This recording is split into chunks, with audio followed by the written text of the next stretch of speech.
Hello दोस्तों, आप सबका स्वागत है जॉब की जानकारी यूट्यूब चैनल पे। तो दोस्तों, जैसा कि आपको पता है, यहाँ पे बिहार सॉलिड वेस्ट मैनेजमेंट की पूरी सीरीज़ चल रही है, जिसके अंदर मैं पेपर 2 के एमसीक्यूज़ की एक सीरीज़ चला रहा हूँ जो कि यूनिट वाइज है। ठीक है, जिसके रिगार्डिंग हमने लेक्चर 1 और लेक्चर 2 कर चुके हैं। आज इस वीडियो में हम लेक्चर 3 में बात करेंगे इसके evolution of solid waste management के ऊपर क्वेश्चंस की, जिसके बाद इस वीडियो के साथ ही इसकी यूनिट 1 पूरी कंप्लीट हो जाएगी। तो अगर आपने इसकी यूनिट 1 के पहली और दूसरी लेक्चर वीडियो नहीं देखी है तो आप उसको डिस्क्रिप्शन में लिंक दिया है, उसको आप जाके देख सकते हैं। साथ ही उसके बाद इस वीडियो को भी आप चेकआउट कर लीजिए, जिससे कि आपकी यूनिट 1 के पूरे एमसीक्यूज़ मिल जाएं। तो जिसके रिगार्डिंग आपके टोटल अगर देखा जाए तो 50 to 60 एमसीक्यूज़ आपको केवल यूनिट 1 से ही मिल जाएंगे। और इसके अलावा दोस्तों, मैं आपसे बहुत ज़्यादा माफ़ी मांगना चाहता हूं, क्योंकि इसकी जो सीरीज़ है वो कंटिन्यू नहीं रह पा रही थी कुछ वर्क के रिगार्डिंग। लेकिन अब ऐसा नहीं होगा, अब इसकी सीरीज़ कंटिन्यू चलने वाली है, जिससे कि आपकी अच्छे से तैयारी हो सके। तो चलिए दोस्तों, आज इस वीडियो में इसके लेक्चर 3 को देखते हैं और इसके पेपर 2 की जो यूनिट 1 है उसको कंप्लीट करते हैं। और कल से नेक्स्ट वीडियो से इसकी यूनिट 2 भी हम स्टार्ट कर देंगे। तो सबसे पहले यहाँ पे मैं बता दूं कि इस वीडियो में आपका evolution of solid waste management के क्वेश्चंस रहेंगे। साथ ही इसके अंदर हम आपको प्रिंसिपल, इसके फंक्शनल एलिमेंट, इसके हिस्टोरिकल मेथड और hierarchy of integrated solid waste management, इसके रिगार्डिंग के क्वेश्चंस रहेंगे। साथ ही हम ये भी देखेंगे कि जो इसका एवोल्यूशन सॉलिड वेस्ट मैनेजमेंट सबसे पहले कहाँ पे हुआ था, कैसे हुआ था, इन सब की डेट्स भी जानेंगे, जो कि आपके क्वेश्चंस के फॉर्म में रहने वाले हैं। ठीक है, तो सबसे पहले आइए थोड़ी सी इसकी नॉलेज देख लेते हैं, कुछ पॉइंट्स चेकआउट कर लेते हैं। तो पहले देखते हैं हिस्टोरिकल मेथड्स के। तो यहाँ पे लिखा है the most commonly method for the final disposal of solid waste are. पहला पॉइंट आपका dump in land, second dump in water, फिर इनटू द सॉइल, रिडक्शन और इनकिनरेशन। इसका मतलब ये है कि जो सबसे ज़्यादा यूज़ करे गए मेथड कौन से हैं, जो कि सॉलिड वेस्ट मतलब कचरे को हम लोग डिस्पोजल करने के लिए कौन से ज़्यादा मेथड यूज़ करे जाते हैं। पहला रहता है आपका लैंड में छोड़ देना, ऐसे ही ज़मीन में फेंक देना। सेकंड रहेगा पानी में हम लोग जाके बहा देना। ठीक है। थर्ड है इनटू द सॉइल, मतलब ज़मीन में दफना देना। फोर्थ रिडक्शन, ठीक है, जो सॉलिड वेस्ट है उसका रिडक्शन कम करना। ठीक। फिफ्थ आपका रहेगा इनकिनरेशन, जिसका मतलब रहता है हम लोग जो वेस्ट रहता है उसको हीट के फॉर्म में, मतलब एशेस में ले आना, राख में राख कर देना, कचरे का जला के। ठीक है। सेकंड आपके रहे यहाँ पे the integrated solid waste management की हिरार्ची टेबल क्या है। तो यहाँ पे पहले जो पॉइंट आएगा वो आपका source reduction, second recycle, third waste combustion, fourth landfilling के मतलब जो हिरार्ची टेबल रहती है, जैसा आपने देखा होगा ऐसे ट्रायंगल के फॉर्म में बनती है, यूँ लेके ऐसे। ठीक है। तो उसका सबसे पहला आपका करते हैं सोर्स रिडक्शन, मतलब कचरा जितना है उसका उत्पादन कम करें। सेकंड जो रिसाइकिल है, रीयूज़ कर सकते हो उसको रीयूज़ करिए। थर्ड आपका वेस्ट कंबर्शन, मतलब जितना जल सकता है उसको जला दीजिए, उसको राख के फॉर्म में कर दीजिए। ठीक है। फोर्थ आपका रहेगा लैंड फिलिंग, मतलब जो कि बच गया है जो उसको आप लैंड में मतलब ज़मीन में दफना दीजिए। ठीक है।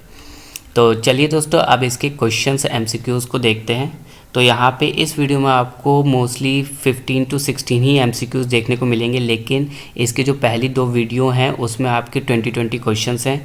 अगर देखा जाए तो पूरी यूनिट 1 में आपके 50 to 60 क्वेश्चंस रहने वाले, जो कि बहुत ही अच्छी मात्रा है। ठीक है। तो जिससे कि आपके पास क्वेश्चंस की वैल्यू ज़्यादा रहे और आपकी तैयारी अच्छे से हो पाए। तो इस पूरी वीडियो का आप ज़रूर देखिए। लास्ट में इसकी पीडीएफ कैसे आपको मिलेगी वो भी मैं बताने वाला हूँ। तो क्वेश्चन 1 को देखते हैं। यहाँ पे आपका लिखा हुआ है what are the best way to reduce the amount of solid waste, मतलब कि कौन सा बेहतरीन तरीका है जिससे हम लोग सॉलिड वेस्ट की अमाउंट को रिड्यूस कर सकते हैं, ज़्यादा उत्पादन होने से बचा सकते हैं। तो पहला पॉइंट है आपका रीयूज़ और recycle of waste material.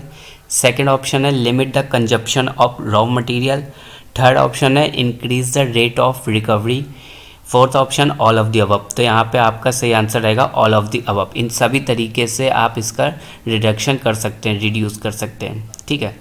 Second question what are the functional element of waste management system, यानी कि वेस्ट मैनेजमेंट सिस्टम के फंक्शनल एलिमेंट कौन कौन से हैं। ऑप्शन है collection, second option waste handling and storage, third option processing and separation, fourth आपका transfer, fifth option all of the above. तो यहाँ पे आपका करेक्ट आंसर रहेगा ऑल ऑफ द अबव।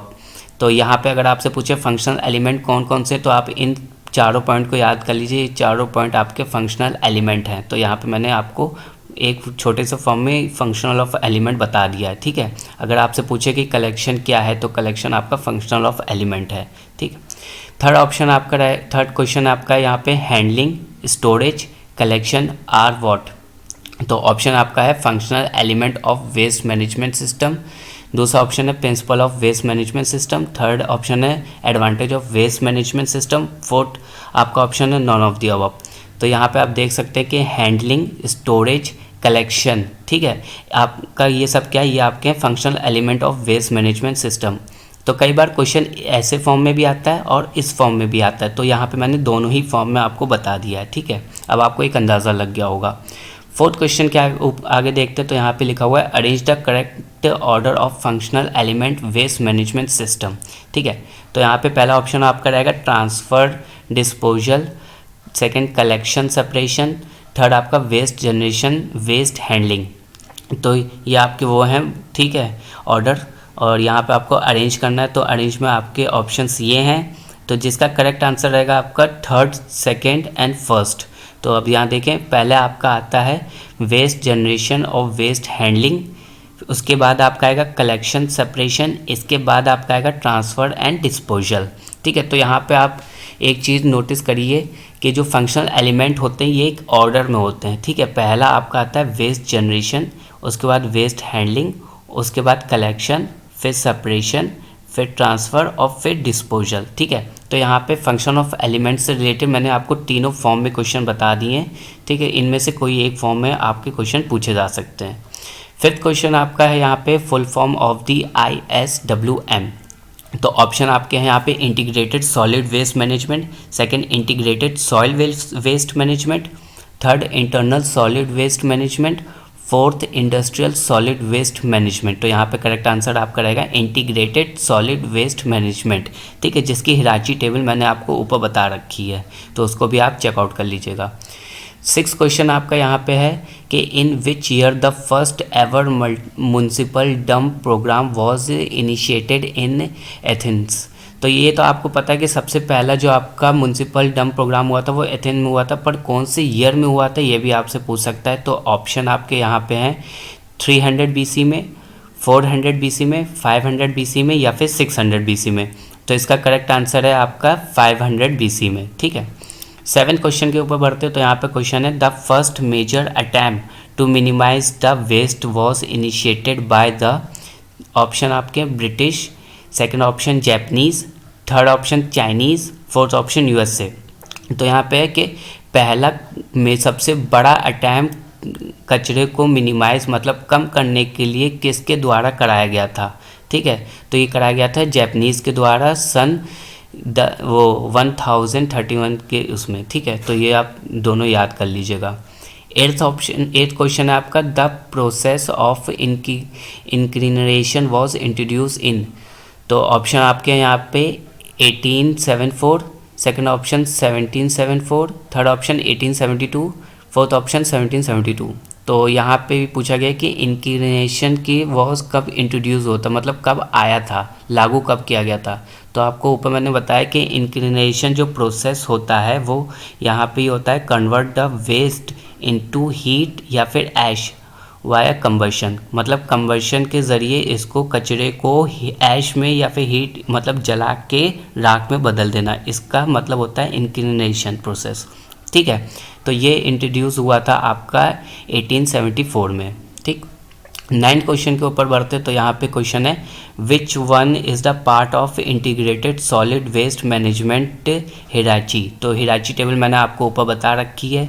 तो ऑप्शन आपका है सोर्स, सेकेंड है रिसाइकलिंग, थर्ड है वेस्ट ट्रांसफॉर्मेशन, फोर्थ है लैंडफिलिंग और फिफ्थ है ऑल ऑफ द अबव। तो इसका करेक्ट आंसर है आपका ऑल ऑफ द अबव। ये सारे ही आपके हिराची टेबल के वो हैं, ठीक है, और ये इसी ऑर्डर में भी लिखे हुए हैं, तो आप ये ऑर्डर भी याद कर लीजिएगा, ये करेक्ट ऑर्डर है। टेंथ क्वेश्चन के देखते हैं। तो यहाँ पे क्वेश्चन है the liquid leached from waste dumped में कंटेन्स, ठीक है। तो यहाँ पे आपके ऑप्शन है copper, arsenic, cadmium, magnesium, fifth आपका ऑल ऑफ द अबव। तो इसका करेक्ट आंसर है आपका ऑल ऑफ द अबव। ठीक है, इसके अंदर से कौन कौन से वो निकलती हैं, गैसेस निकलती हैं, तो आप लिक्विड के फॉर्म में, तो ये आपके वो सही आंसर है, ये सभी निकलती हैं। ठीक है, जब वेस्ट को डंप करा जाता है। ठीक, 11th क्वेश्चन है आपका कि in which year England prohibiting the throwing of solid waste into ditches, मतलब खाइयाँ, रिवर और वाटर, जिसका मतलब है कि वो इंग्लैंड ने कौन से साल में पाबंदी लगाई थी कचरे को खाइयों में फेंकना, नदियों में फेंकना या फिर रिवर में फेंकना। ठीक है, कौन से साल में पाबंदी लगा दी थी, तो इसका करेक्ट आंसर आपका रहेगा 1888 में। ठीक है, 12th क्वेश्चन के ऊपर बढ़ते हैं। तो यहाँ पे लिखा है among the following which activity that is not very controllable in future, जिससे कि मतलब है इसमें से कौन सी एक्टिविटी है जो फ्यूचर में हम लोग कंट्रोल नहीं कर पाएंगे। ठीक है, तो पहला ऑप्शन है वो collecting, second option waste generation, third option disposal, fourth option है वेस्ट हैंडलिंग। तो यहाँ पे आपका करेक्ट आंसर रहेगा वेस्ट जनरेशन। ठीक है, क्योंकि देखिए अभी ही कचरा इतना है और आने वाले समय में कचरा बढ़ता ही जाएगा, तो कोई भी इंसान कचरा ना करे ऐसा तो हो नहीं सकता, तो इसको कंट्रोल करना मतलब हमारे हाथ में नहीं रहेगा फ्यूचर में, इसलिए इसका करेक्ट आंसर है वेस्ट जनरेशन। ठीक, 13 क्वेश्चन आपका the second highest rank in the hierarchy is, option है आपके waste transformation, second recycling, third option source reduction और फोर्थ ऑप्शन लैंड फिलिंग। तो इसका करेक्ट आंसर आपका है रिसाइकलिंग। ठीक है, क्योंकि पहले नंबर पे आपका सोर्स रिडक्शन आता है, सेकेंड नंबर पे आपका रिसाइकलिंग आएगा, थर्ड नंबर पे आपका वेस्ट ट्रांसफॉर्मेशन आएगा और फोर्थ नंबर पे आपका लैंड फिलिंग आएगा। तो ये इस प्रकार की टेबल होती है। तो सेकेंड नंबर पे आपका जो रहेगा वो रहेगा रिसाइकलिंग। ठीक है, अब 14 क्वेश्चन के देखते हैं। तो यहाँ पे क्वेश्चन है the development of effective ISWM। तो ISWM पहले आपका होता है इंटीग्रेटेड सॉलिड वेस्ट मैनेजमेंट। ठीक है, सिस्टम डिपेंड्स ऑन, तो यहाँ पे ऑप्शन है आपका ability of reliable data on the characteristic of the waste stream, second option आपका performance specification for alternative technologies, third option है adequate cost information, fourth option all of the above. तो इसका correct answer रहेगा आपका all of the above. ठीक है, तो ये थे क्वेश्चन आपके रिगार्डिंग एवोल्यूशन से। इसी के साथ आपकी पहली यूनिट कंप्लीट हो चुकी है पूरी। इस MCQ को आप देख लीजिए, इसकी पहली 2 वीडियो भी आप चेकआउट कर लीजिएगा। ठीक है, नेक्स्ट वीडियो में हम बात करेंगे इसकी सेकंड यूनिट की। तो पहले मैं बता दूं कि आपको इसके PDF फाइल कहाँ से मिलेगी। तो आपको कुछ नहीं करना है, आपको हमारी वेबसाइट www.hindiaudience.com पे जाना है, वहाँ पे हम इसकी इंग्लिश PDF फाइल अपलोड कर देंगे। अब बात आती है इसकी हिंदी PDF फाइल कहाँ से मिलेगी, क्योंकि बहुत से स्टूडेंट हैं जिनको हिंदी में क्वेश्चंस चाहिए, तो उनको भी बता दूं कि आप चिंता ना करिए। जैसे ही अभी इसकी यूनिट 1 कंप्लीट हो गई है, अब इसकी पूरी एक हम लोग तीनों वीडियो को मर्ज करके इसकी पूरी हम लोग हिंदी में कन्वर्ट कर देंगे फाइल। ठीक है, तो हिंदी इंग्लिश दोनों ही टेलीग्राम चैनल पे जल्दी अपलोड कर दी जाएगी। ठीक है, तो हिंदी मीडियम वाले आप लोग परेशान बिल्कुल ना होइए, हम लोग डायरेक्ट आपको PDF फाइल ही प्रोवाइड करा देंगे, जिससे कि आप बाद में क्वेश्चंस लगा लीजिएगा यूनिट वाइज की। ठीक है, तो चलिए दोस्तों, ये थी आपकी यूनिट 1 कंप्लीट हो गई है। ठीक, और इसी के साथ अब नेक्स्ट वीडियो में मिलते हैं इसकी यूनिट 2 के साथ। वैसे जल्दी अब वीडियोस भी आएंगी, जिससे कि आप लोग को परेशानी ना हो। इसी के साथ दोस्तों, अगर आपका कोई भी क्वेश्चन है आप नीचे कमेंट सेक्शन में पूछ सकते हैं। अगर आपको वीडियो अच्छी लगे तो लाइक कर दीजिएगा, और आप चाहते हैं कि आपकी तैयारी अच्छे से हो सके और आप इस सीरीज़ के साथ कंटिन्यू रहें, तो आप इस चैनल को सब्सक्राइब कर लीजिए, क्योंकि जिससे कि आपकी तैयारी हो सके। ठीक है, और यहाँ पे मैं सिर्फ आपको MCQs ही प्रोवाइड कराऊंगा, जिससे कि जैसे ही आपकी तैयारी हो जाए, आप अच्छे से पढ़ पाओ, तो एग्ज़ाम से पहले आपके पास मैक्सिमम यहाँ पे आपके 2 to 300 से लेके 400 तक क्वेश्चंस आपके पूरे प्रोवाइड करा दूंगा, क्योंकि देखिए यूनिट 1 में ही मैंने यहाँ पे 50 क्वेश्चन से प्लस करा दिए हैं। यूनिट 2 रहेगी, यूनिट 3, यूनिट 4, बहुत यूनिट्स हैं अभी गाइस। तो ऐसे आपके पास यहाँ पे मान लीजिए 400 से 500 क्वेश्चंस तो आने ही वाले हैं, और उनको अगर आप लगा के जाएंगे तो आपके बहुत अच्छे नंबर्स भी आ पाएंगे। ठीक है, तो इस चैनल को सब्सक्राइब कर लीजिए, एंड अगर वीडियो अच्छी लगी है तो लाइक कर दीजिएगा। ठीक है, तब तक के लिए दोस्तों all the best for your further examination, and thank you for watching this video.